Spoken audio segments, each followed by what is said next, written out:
যৌবনের গান কাজী নজরুল ইসলাম।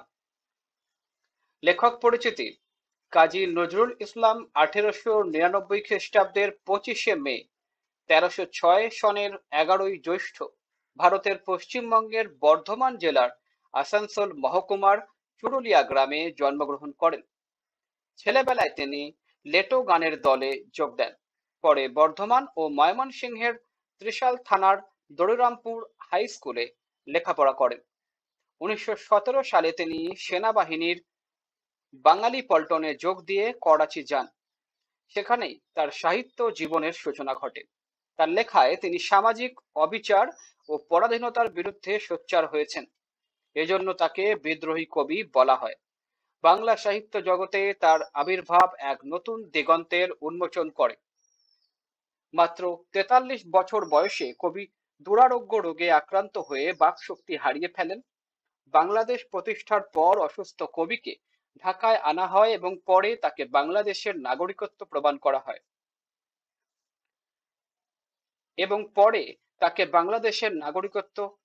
করা হয় তাকে স্বাধীন বাংলাদেশের জাতীয় কবির মর্যাদায় ভূষিত করা হয়। তার রচিত কাব্যগুলির মধ্যে অগ্নিবীণা, বিষের বাসি, ছায়ানট, প্রলয় শিখা, চক্রবাক, সিন্ধু হিন্দোল বিশেষভাবে উল্লেখযোগ্য। ব্যথার দান, রিক্তের বেদনা, শিউলিমালা, মৃত্যুক্ষুধা ইত্যাদি তার রচিত গল্প ও উপন্যাস। যুগবাণী, দুর্দিনের যাত্রী, রুদ্রমঙ্গল ও রাজবন্দির জবানবন্দি তার উল্লেখযোগ্য প্রবন্ধ গ্রন্থ। 1976 সালের 29শে আগস্ট কবি ঢাকায় শেষ নিঃশ্বাস ত্যাগ করেন। ঢাকা বিশ্ববিদ্যালয় মসজিদ প্রাঙ্গণে তাকে পরিপূর্ণ সামরিক মর্যাদায় সমাহিত করা হয়। আমার বলিতে দ্বিধা নাই যে আমি আজ তাহাদেরই দলে, যাহারা কর্মী নন ধ্যানী, যাহারা মানব জাতির কল্যাণ সাধন করেন সেবা দিয়া কর্ম দিয়া, তাহারা মহৎ যদি নাই হন অন্তত ক্ষুদ্র নন। ইহারা থাকেন শক্তির পেছনে, রুধির ধারার মতো গোপন, ফুলের মাঝে মাটির মমতা রসের মতো অলক্ষ্যে। আমি কবি, বনের পাখির মতো স্বভাব আমার গান করার, কাহারও ভালো লাগিলেও গাই, ভালো না লাগিলেও গাহিয়া যাই। বায়স ভেঙে যখন বেচারা গানের পাখিকে তাড়া করে, তীক্ষ্ণ চঞ্চু দ্বারা আঘাত করে, তখনও সে এক গাছ হইতে উড়িয়া অন্য গাছে গিয়া গান করে। তাহার হাসিতে গান, তাহার কান্নায় গান, সে গান করে আপন মনের আনন্দে। যদি তাহাতে কাহারও অলসতন্দ্রা মোহনিদ্রা টুটিয়া যায়, তাহা একান্ত দৈব। যৌবনের সীমা পরিক্রম মন আজও আমার শেষ হয় নাই, কাজেই আমি যে গান গাই তাহা যৌবনের গান। তারুণ্যের ভরা ভাদরে যদি আমার গান জোয়ার আনিয়া থাকে, তাহা আমার অগোচরে যে চাঁদ সাগরে জোয়ার জাগায়, যে সে হয়তো তাহার শক্তি সম্বন্ধে আজও না ওয়াকিফ। আমি বক্তাও নই, আমি কর্মবক্তার দলে। বক্তৃতায় যাহারা দিগ্বিজয়ী, বক্তিয়ার খিলজি, তাহাদের বাক্যের সৈন্য সামন্ত অত দ্রুতবেগে কোথা হইতে কেমন করিয়া আসে বলিতে পারি না। তাহা দেখিয়া লক্ষণ সেন অপেক্ষাও আমরা বেশি অভিভূত হইয়া পড়ি। তাহাদের বাণী আসে বৃষ্টি ধারার মতো অবিরল ধারায়, আমাদের কবিদের বাণী বহে ক্ষীণ ভীরু ঝর্ণা ধারার মতো। ছন্দের দুকুল প্রাণপণে আঁকড়িয়া ধরিয়া সে সঙ্গীত গুঞ্জন করিতে করিতে বহিয়া যায়। পদ্মা ভাগীরথীর মতো খরস্রোতা যাহাদের বাণী, আমি তাহাদের বহু পশ্চাতে।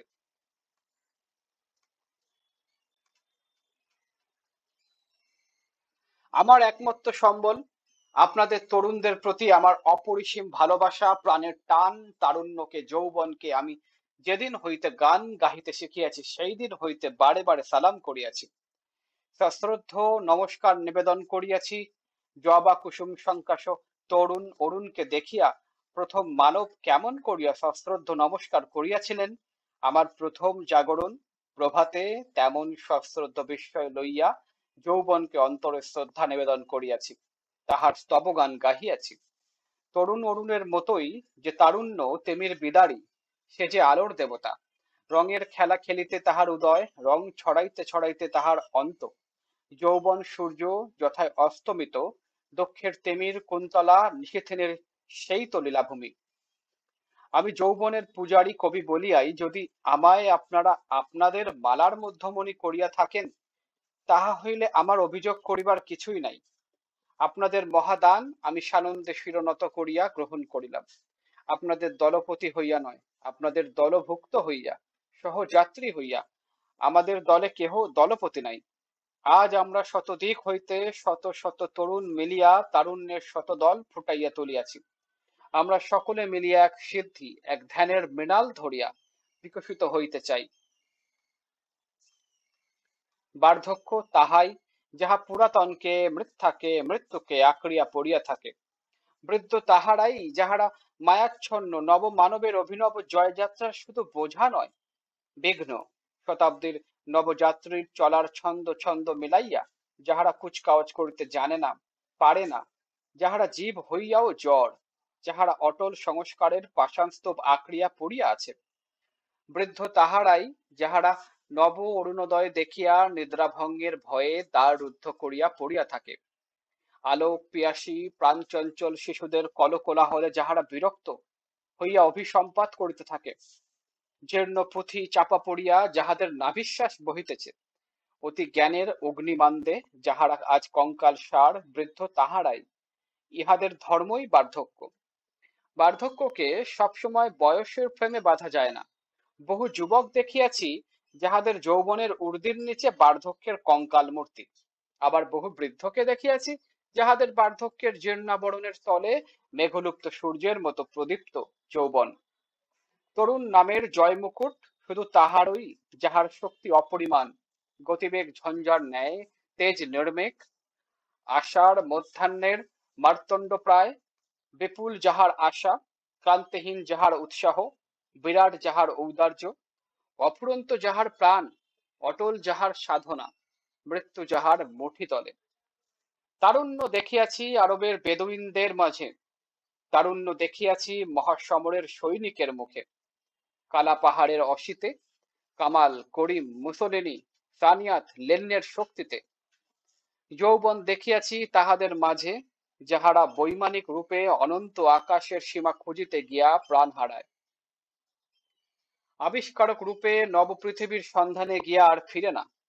গৌরী শৃঙ্গ, কাঞ্চনজঙ্ঘার শীর্ষদেশে অধিকার করিতে গিয়া যাহারা তুষার ঢাকা পড়ে, অতল সমুদ্রের নীল মঞ্জুষার মণি আহরণ করিতে গিয়া সলিল সমাধি লাভ করে, মঙ্গল গ্রহে চন্দ্রলোকে যাইবার পথ আবিষ্কার করিতে গিয়া নিরুদ্দেশ হইয়া যায়।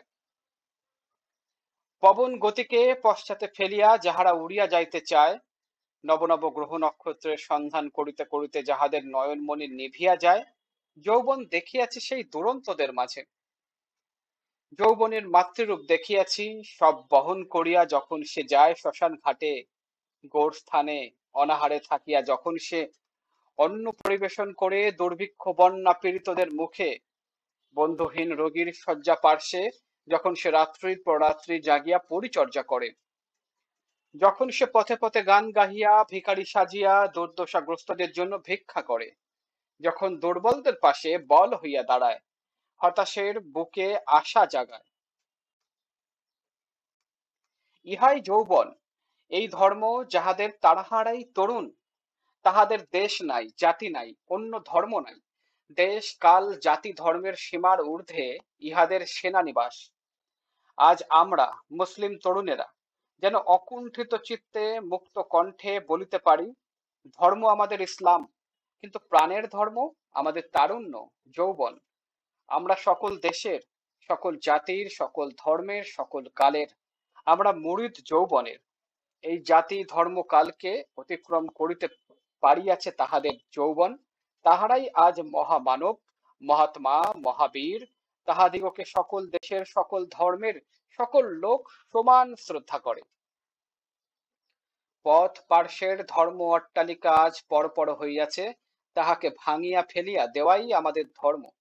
ওই জীর্ণ অট্টালিকা চাপা পড়িয়া বহু মানবের মৃত্যুর কারণ হইতে পারে। যে ঘর আমাদের আশ্রয় দান করিয়াছে, তাহা যদি সংস্কারাতীত হইয়া আমাদেরই মাথায় পড়িবার উপক্রম করে, তাহাকে ভাঙিয়া নতুন করিয়া গড়িবার দুঃসাহস আছে একা তরুণেরই, তাহাকে ভাঙিয়া নতুন করিয়া গড়িবার দুঃসাহস আছে একা তরুণেরই। খোদার দেওয়া এই পৃথিবীর নিয়ামত হইতে যে নিজেকে বঞ্চিত রাখিল, সে যত মোনাজাতই করুক, খোদা তাহা কবুল করিবেন না। খোদা হাত দিয়াছেন বেহেশত ও বেহেশতের চিজ অর্জন করিয়া লইবার জন্য, ভিখারীর মতো হাত তুলিয়া ভিক্ষা করিবার জন্য নয়। আমাদের পৃথিবী আমরা আমাদের মনের মতো করিয়া গড়িয়া লইব, ইহাই হউক তরুণের সাধনা। শব্দার্থ ও টিকা। দ্বিধা, সংকোচ, সংশয়, কুণ্ঠা, রুধির ধারা, রক্ত প্রবাহ, অলক্ষ্যে দৃষ্টির অগোচরে, বায়স, কাক, বেচারা গানের পাখিকে, কোকিলকে, চঞ্চু, ঠোঁট, অলসতন্দ্রা, আলস্য থেকে সৃষ্ট ঘুমের ভাব, মোহনিদ্রা, আসক্তি বা মোহরূপ নিদ্রা, অচেতনতা, জড়তা, দৈব, আকস্মিক, পরিক্রমণ, পরিভ্রমণ, প্রদক্ষিণ, ভরা ভাদরে, পরিপূর্ণ, ভাদ্রে, পরিপূর্ণ অবস্থায়, ভাদ্র মাসে নদী নালা বর্ষার জলে যেমন কানায় কানায় ভরে ওঠে তেমনি, অগোচরে, অলক্ষ্যে দৃষ্টির বাইরে, না ওয়াকিব, অনভিজ্ঞ, অজ্ঞাত, কর্মবক্তা, অল্পভাষী, যিনি কম কথা বলেন। বখতিয়ার খিলজি, মোহাম্মদ বখতিয়ার খিলজি ছিলেন ইতিহাস খ্যাত আফগান সেনানায়ক। তিনি মাত্র 17 জন সৈন্য নিয়ে অতর্কিত আক্রমণে নদিয়া দখল করেন। রাজা লক্ষণ সেন ভয়ে পলায়ন করলে বখতিয়ার খিলজি বাংলাদেশে প্রথম মুসলিম শাসন প্রতিষ্ঠা করেন 1203 থেকে 4। এখানে কৌতুক ভরে বক্তৃতা প্রদানকারীদেরকে বখতিয়ার খিলজি বলা হয়েছে। লক্ষণ সেন বাংলার সেন বংশের শেষ রাজা। বখতিয়ার খিলজি মাত্র 17 জন অশ্বারোহী সহ রাজপ্রাসাদ আক্রমণ করলে তিনি পেছন দরজা দিয়ে পালিয়ে আত্মরক্ষা করেন। এভাবে বাংলায় সেন বংশের পতন এবং মুসলিম শাসনের সূচনা হয়। অভিভূত, ভাবাবেগে বিহল, ভাবাবিষ্ট, ছন্দের দকুল, ভাব ও ভাষা বোঝাতে ব্যবহৃত। জবা কুসুম সংকাশ, জবা ফুলের মতো। প্রথম জাগরণ প্রভাতে, সচেতনতার সূচনা লগ্নে। তিমির বেদারি, অন্ধকার বিদীর্ণ করে যা সূর্য। আলোর দেবতা সূর্য। তিমির কুন্তলা, অন্ধকার যার চুল, রাত্রি। লীলাভূমি, বিচরণ স্থান, ক্রীড়াক্ষেত্র। জীর্ণ পুঁথি চাপা পড়িয়া সংস্কার ও প্রথাবদ্ধতার চাপে পিষ্ট হয়ে। নাভিশ্বাস, মৃত্যুকালীন শ্বাসকষ্ট, মরণাপন্ন অবস্থা। অগ্নিমান্দ, খাদ্যদ্রব্য পাকস্থলীতে হজম না হওয়ার রোগ, অজীর্ণতা, ক্ষুধা মন্দা। উর্দি, কর্মচারীদের জন্য নির্দিষ্ট বিশেষ পোশাক, জীর্ণ আবরণ, জরাজীর্ণ আচ্ছাদন, মার্তণ্ড প্রায় সূর্যের মতো। কালাপাহাড়, ব্রাহ্মণ থেকে মুসলমানে ধর্মান্তরিত বিখ্যাত মুসলিম যোদ্ধা। সুলেমান ও দাউদ, কররানী সেনাপতি ওরফে রাজু। ইসলাম ধর্ম গ্রহণের পর প্রচন্ড হিন্দু বিদ্বেষী হন। 1568 খ্রিস্টাব্দে পুরী আক্রমণ করে বহু মন্দির ও দেবদেবীর মূর্তি ধ্বংস করেন। ইতিহাসে তিনি বিকট, ভয়ঙ্কর ও প্রলয়ঙ্কর ধ্বংসের প্রতীক হয়ে আছেন। কামাল মোস্তফা কামাল আতাতুর্ক পাশা, 1881 থেকে 1938, আধুনিক তুরস্কের জনক ও তুরস্ক প্রজাতন্ত্রের প্রথম রাষ্ট্রপতি। তার পরিচালনা ও নেতৃত্বে তুরস্ক আসন্ন পতনের হাত থেকে রক্ষা পায় এবং সত্যিকারের উন্নতির পথে অগ্রসর হয়। ধর্ম, সমাজ, শিক্ষা সব ক্ষেত্রেই তিনি আমূল ও বৈপ্লবিক সংস্কার সাধন করেন। আইন কানুন সংস্কার, আধুনিক শিক্ষা ব্যবস্থার প্রবর্তন, নারীর সম্মান অধিকার প্রতিষ্ঠা, পর্দা প্রথার উচ্ছেদ, স্বাধীন অর্থনৈতিক বিকাশ, নিরপেক্ষ পররাষ্ট্রনীতি ইত্যাদির মাধ্যমে তিনি আধুনিক তুরস্কের ভিত্তি স্থাপন করেন। দেশবাসী কৃতজ্ঞতার নিদর্শন হিসেবে তাকে আতাতুর্ক বা তুরস্কের জনক উপাধিতে ভূষিত করেন। মুসোলিনি, সিনর বেনিতো মুসোলিনি, 1883 থেকে 1945 ইতালির এক নায়ক এবং সেখানকার ফ্যাসিবাদী দলের নেতা ছিলেন। উগ্র জাত্য অভিমান থেকে তিনি ইতালিকে পৃথিবীর সর্বশ্রেষ্ঠ শক্তিশালী জাতিতে পরিণত করার জন্য প্রাণপণ চেষ্টা করেন। সমগ্র জাতীয় জীবনে কঠোর নিয়ন্ত্রণ এবং আগ্রাসী বৈদেশিক নীতির অনুসারী মুসোলিনি 1935 সালে আবিসিনিয়া আক্রমণ করেন। এই ঘটনার সূত্রে ফ্যাসিবাদী হিটলারের সঙ্গে তার বন্ধুত্ব হয়। 1940 সালে জার্মানির মিত্র হিসাবে দ্বিতীয় বিশ্বযুদ্ধে তার নেতৃত্বে ইতালির ব্রিটেন ও ফ্রান্সের বিরুদ্ধে যুদ্ধ ঘোষণা করে। যুদ্ধে ইতালির পরাজয় হলে তিনি পদচ্যুত ও বন্দী হন। পরে মুক্তি পেলে আততায়ীর হাতে নিহত হন। সান ইয়াত সান ইয়াত সেন 1867 থেকে 1925 চীনের জননন্দিত বিপ্লবী রাজনীতিবিদ ও নব্য চীনের জন্মদাতা। 19 শতকের শেষ দিকে এবং 20 শতকের গোড়ায় চীনের মাঞ্চু সম্রাটদের শাসন শোষণ নির্যাতনের বিরুদ্ধে বেশ কিছু বিপ্লবী আন্দোলন হয়। সান ইয়াত সেন এগুলোর সঙ্গে সংশ্লিষ্ট ছিলেন। 1912 সালের বিপ্লবে মাঞ্চু সাম্রাজ্যের পতন হলে তিনি নানকিং প্রজাতন্ত্রের রাষ্ট্রপতি নির্বাচিত হন। দ্বিতীয় বিপ্লব ব্যর্থ হওয়ায় তাকে নির্বাসনে যেতে হয়। পরে দেশে প্রত্যাবর্তন করে তিনি বিভক্ত চীনের দক্ষিণ চীন প্রজাতন্ত্রের রাষ্ট্রপতি হন। সাম্যবাদ ও বিপ্লবে সুগভীর আস্থা, চীনের জাতীয় কর্মসূচি প্রণয়ন, মাঞ্চু রাজতন্ত্রের বিরোধিতা এবং সংস্কার নীতির জন্য চীনের ইতিহাসে তার নাম অবিস্মরণীয় হয়ে থাকবে। লেনিন ভ্লাদিমির ইলিচ উইলিয়ানভ 1870 থেকে 1924 বিপ্লবী কাজে জড়িত থাকাকালে লেনিন ছদ্মনাম নেন। তিনি রুশ বিপ্লবের সংগঠক, পরিকল্পক ও নেতা। তার নেতৃত্বে 1917 সালে রুশ বিপ্লবের সাফল্যে জারের রাজতন্ত্রের পতন ঘটে এবং পৃথিবীর প্রথম সমাজতান্ত্রিক রাষ্ট্রের জন্ম হয়। আমৃত্যু তিনি ছিলেন সোভিয়েত রাষ্ট্রের রাষ্ট্রপ্রধান। ব্যাংক ও সম্পত্তি জাতীয়করণ, দরিদ্র জনগণের মধ্যে ভূমি বন্টন, গণশিক্ষার প্রসার, সমাজতান্ত্রিক অর্থনীতির মূল ভিত্তি রচনার মাধ্যমে তিনি সমাজতান্ত্রিক রাষ্ট্রের রূপকার হিসেবে বিশ্ববিখ্যাত হয়ে আছেন। তিনি ছিলেন প্রথম সফল মার্ক্সবাদী বিপ্লবী, মার্ক্সবাদী দর্শনের প্রথম কাতারে তাত্ত্বিক। তার রচিত গ্রন্থাবলী ইতিহাস, দর্শন, অর্থনীতি ও সমাজতত্ত্ব সম্পর্কে তার প্রগাঢ় জ্ঞান ও বিশ্লেষণ শক্তির পরিচয়বহ হয়ে আছে। নীল মঞ্জুষার মণি সমুদ্রের একরকম মূল্যবান রত্নপাথর, যৌবনের মাতৃরূপ, যৌবনের কোমল সেবাপরায়ণ দিক, মুরিদ শিষ্য, সংস্কারাতীত, সংস্কার বা মেরামত করা সম্ভব নয় এমন, নিয়ামত, ধনসম্পদ, অনুগ্রহ।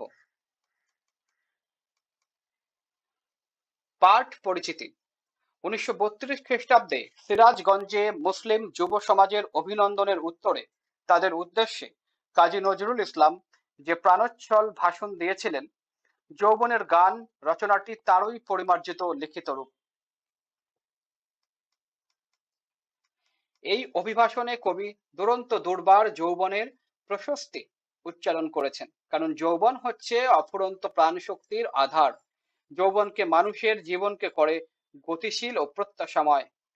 দুর্বার উদ্দীপনা, ক্লান্তিহীন উদ্যম, অপরিসীম ঔদার্য, অফুরন্ত প্রাণ চঞ্চলতা ও অটল সাধনার প্রতীক যৌবন মৃত্যুকে তুচ্ছ করে সংস্কারের বেড়াজাল ছিন্ন ভিন্ন করে সকল বাধা পেরিয়ে এগিয়ে যায় সমাজ প্রগতি ও নতুন স্বপ্নময় মুক্ত জীবনের পথে।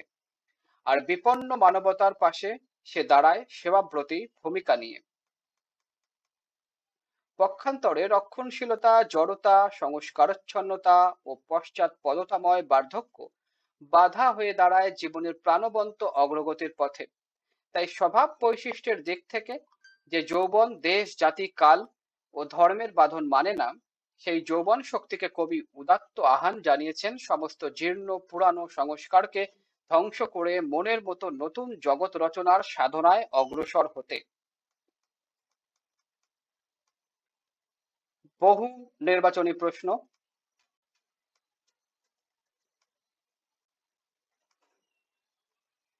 সৃজনশীল প্রশ্ন। নিজে করো।